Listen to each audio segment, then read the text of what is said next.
suspicion flashing over the horizon. What can it be? The place to call their own. Made the world on the bed at home. By the Plymouth Rock, and someone said it was there. Can you imagine that? Just been on the ship for months and months and months, probably. They say, oh, this one I don't care. Listen, Mother England. Loyalty until the very end. Anything you say, can you do it? Carry on your own. The way we plan, but until it's gone. But anyway, then the king eating up all the riches. The houses one by one. They worked until the colonies were done. You're up and down, and someone says, hooray! Could we see us now, he would be proud of us today. Don't they run their own land? George III sailed out, he'll rule them to the end. Anything I say, do it my way. Anything I say, do it my way. You're feeling independent, for you to obey. He taxed their property, he didn't give them any clothes. Oh, didn't give them any choice. He didn't give them any voice. That's called taxation without representation. And it's not bad. But when the colonies complained, the king said, I don't count. I the nerve to tax our cup of tea. Who put it kindly, king, really don't agree. Show you how we feel. We're gonna dump this tea. Turn this harbor into the biggest cup of tea in history. They wanted no more Mother England. Their time had come for them to take command. But anyway, what I would say too, if I had to say nothing else, I just want you to know what I feel based on my perspective. Your daddy, he was in the proper developmental space. As you go through life, you go through different developmental stages. Reggie was in the proper developmental space. My dad used to say, if you don't know what you stand for, you fall for anything. Reggie, and you're only as wise as the counsel around you. Your daddy didn't have good counsel around him. Because when the man started flapping in the wind and started not knowing which direction, when his compass was all messed up, the people around him should have been able to get him centered again. Kind of let him know who he was, where he came from, and which direction he was. What he set out to do in the world. You don't just go out here and flap in the wind. But he was in the proper developmental space. And the people that loved him should have given him some direction, some guidance, and helped the man find his way. The bird tea, years ago, this is the part where they said that. 1976.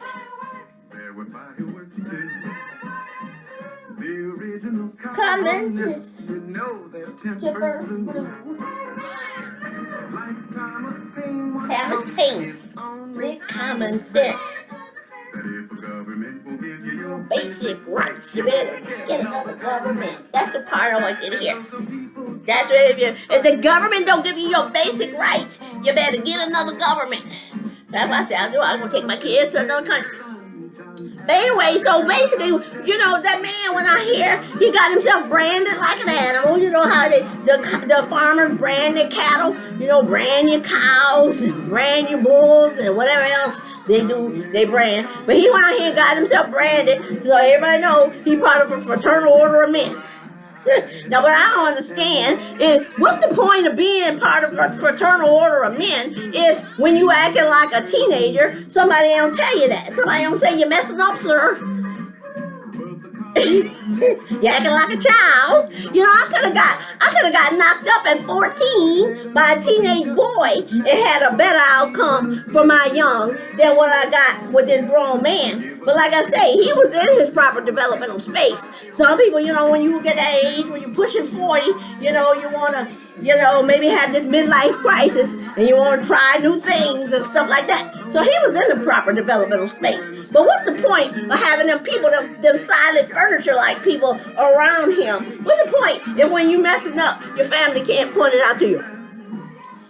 Like the mega wealthy do, when they get out here and they be having parties and they got all this entourage following them and they sponsoring the parties and all this other kind of stuff. When they're messing up, the people in the entourage don't want to say anything. They don't want to say because they don't want to not get invited to the next party, to the next big bash. So if he messing up and acting like a fool and taking drugs and doing whatever he know you ain't supposed to do, ain't nobody gonna tell him. If you in his ear whispering, telling him all this stuff that he shouldn't be doing, next thing you know, you won't be invited to the next party. So that's why them mega rich people find themselves lost. Well, even though they got lots of people around them, that's the yes people. They're gonna go along with whatever they say, whatever they do, and let these people act a fool and make a fool of themselves. Because they don't want to miss out on the next party. But that's not the way it is with family. When you got family, people that you love, you don't go acting like you're part of an entourage and you're going to just go along with whatever they do. Fine, sir. You throwing your family away? You want to start over with a 20-something? Fine, sir. You're doing right. Okay. You don't do that. You sit down, you talk to the man, find out where his head is, and his complaint is the girl ain't doing what I was telling her to do. Then that question should come back and say, well, what you asking her to do, sir? What you want the child? What you asking the girl to do? People don't just, throw stuff away just for the hell of it. There got to be a reason she ain't doing what you asking her to do. What kind of leadership are you showing in the house? So somebody should have. But like I said, you're only as wise as the counsel around you. So the man ain't had good counsel. And then when the man dead, they want to start pointing fingers and making it other people's fault that he dead. People reap what they sow. And then we doing that. I don't understand. Everybody believing in the Bible and everybody going to church. I don't understand what everybody confused about. When you out here sowing death, destruction, and chaos show up, what's the confusion? You should have opened your arms and say, hey, hello, Grim Reaper. What took you so long? We've been calling on you. Because they had already left me to die in the street. Man, sowing death, destruction, and chaos. Death, destruction, and chaos show up. Don't be dazed and confused. But what they want to do, start pointing fingers and then crying to the judge and letting judges make decisions about everything else that's supposed to be coming down the pipe. And then they wonder why these kids out here and ain't coping well. That because they ain't had good examples. People messed them up, had tragedy before they even had coping skills. And I don't even know what to say about that. I think I'm going to just turn this off. It's about 8 minutes. I had left the video. There's other ones on here. This is just the American rock. There's the other multiplication rock, and then the what else was the science rock, and the planet Janet, she's a galaxy girl, all kinds of stuff. You want to check out some Schoolhouse Rock. Schoolhouse Rock is good, and it's fun to listen to. But anyway, like I say, Reg was in a good space. He just needed good counsel. And then if y'all walking around carrying that man's name, and you've been, you're looking to your history. You know that movie, The Matrix, they had the red pill or the blue pill? And like the red pill, you can take it and then you'll know all the things you need to know, life-changing events and things that you've been enlightened. Or you can take the blue pill and then you just be in ignorant bliss. You never have to know your history. You don't have to know anything about what you don't need to know. So you all can either choose to take the red pill, choose to take the blue pill. But those people are alive today, them folks that carry your same name. When people go in a whole new direction and they, they blow up a big plan, and they blow up a good plan, look like they should at least be able to say why. I'm telling you now, from my perspective, I'll tell you why I didn't go with flow and count losses. I'm telling you things from my perspective. And see, the thing is, I was in my right mind the whole time. Some people, when they go through some stuff, somebody got to tell them. This is what you were doing, and this is what, because, they were, on drugs, or they were blackouts from drinking alcohol or something like that. So they weren't in their right mind. They don't even remember. Swinging from the chandelier in the hotel, they don't remember because they were drunk. Through all of this, never ever was I not in my right mind. I was present. the whole time. So I don't need nobody to tell me what was going on and what I was doing, because I was there doing it, and I was present and in my right mind. Now I might have been on the brink of insanity, but see, people put you on the brink, bring you over to the edge of sanity, and then they want you to make some decisions, and then you make decisions, and then they won't be dazed and confused about why you didn't choose the same, you didn't go with flows and count losses. You don't bring somebody to the brink of insanity and then give them an algebraic or geometric equation to solve. When they bring me to the brink of insanity and then they want me to make decisions. Okay, if A, then B.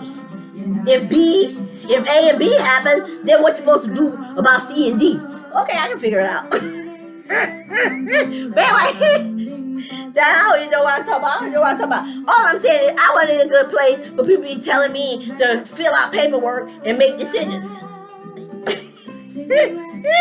All I'm going to do, you revert me to my primal self. I'm going to fall back on my training. I'm going to fall back on what I know. I get the things out of my toolbox that I've collected over the years. It's almost like you're in a blizzard. You're in a snowstorm, a whiteout snowstorm you can't see. So you have to pull over to the side of the road. You can't continue on your journey home. You're in that blizzard. You better stay still. So you keep your lights on, and then you dig in your trunk, and you get into your glove compartment, and you see all the tools that you have that can be useful to you at this time, so you can survive this snowstorm. Now then, if the snowstorm continues and your gas ran out because you're running your car to keep warm and stuff like that, now you got to get out and walk home. But you're lucky because look, in your trunk, you've had snowshoes, you got warm coats, warm blankets, gloves, everything you need to survive the snowstorm. So you can get out there, you have your sticks, your snowshoes, and then you make it home. And so now you home and you warm, you draw your hot bath, you make your juice cubes, and you eat your grapes, and you just soak it in the tub, thinking about that snowstorm and all that you went through to get home. But you're so grateful and you're so happy that you had all the tools in your toolbox that you needed to make it through that storm. First, to hunker down and stay in the car and do what you need to do, eat and drink and whatever, hunker down until you had to get out. There was no choice. There was no help coming. So now that you ran out of the time that you can wait for help, now you got no choice but to survive. If you're going to survive, you got to make it home. So you're grateful that you had all the things in your trunk and in your glove compartment that you needed to hang out and wait for help. Help didn't come. You're also grateful that you had what you needed to get out there, weather the storm, and make it home. That's the way I feel. I feel like I was in a storm, a blizzard. I called for help. I waited for help to come. There was no help. So then I got to get out there and I got to weather the storm, and then I come out on the other side. So that's where I feel right now. Whether you understand or not at your young age, you're still young. So you can relate to some of the things I'm saying. But I feel like I done weathered the storm, I done came through on the other side, and I can look back and I can be grateful for having had all the tools in my toolbox to deal with this situation. It was a situation. And I come through, weather the storm. And so, that's why when you got kids, you go ahead, give them all kinds of tools and things that they may or may not ever need. And you would hope they would never need them. But if they need them, because like right now, I got stuff in my trunk, I hope I'll never need. But if I ever get out there and get stuck somewhere, I can pull out the stuff that's in my trunk, and hopefully I have the tools that I need to make it through whatever situation I may do. And that's the life in real life. You give them the tools, and you hope they never had to need them. I'm grateful for both of my parents. I'm grateful for my aunts, uncles, grandparents, and all these people who came before me to help me to get the tools that I needed to make it through and come out on the other side of this bad situation. I never expected to be in this place. But I don't blame your father. Your father was the one who allowed people to make these choices for him. But the people who are mostly responsible are the folks that raised him. And the folks who didn't give him the support and counsel he needed when he needed it the most. I mean, what's the point getting out here branding yourself like an animal, and then the fraternal order of men aren't here to support you and help you know when you're messing up. What's the point of a parent having a child that she claimed love, but then she's not supporting his choice when he decides to go off and start a family? That's crazy. Anyway, I'm gonna turn this off because my favorites are going off and they coming on. This one I don't want with the lady and the people from Russia and stuff. We ain't don't know about that. But anyway, I'm good. Had enough to say on this day. Nighty night. I'm gonna be it.